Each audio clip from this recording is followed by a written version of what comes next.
kaki aku ni agaknya. Tua pun bawa motor laju. Apa dia kejut je kan. Motor dah lah laju. Aduh. Aku hempung kau dengan ni. Hancur kau. Aduh. Oh gila ya.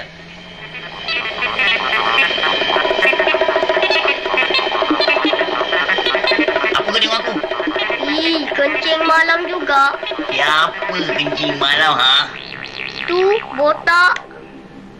Apa kau ingat orang kepala botak kencing malam ke? Min, apa hal ni? Apa hal?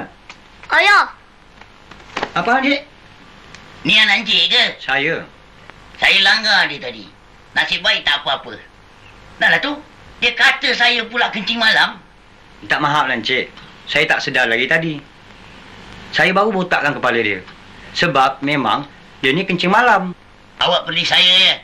Maafkan anak saya. Ah, sudahlah. Anak beranak sama je menyakitkan hati. Ni bapak dia pun kencing malam ni.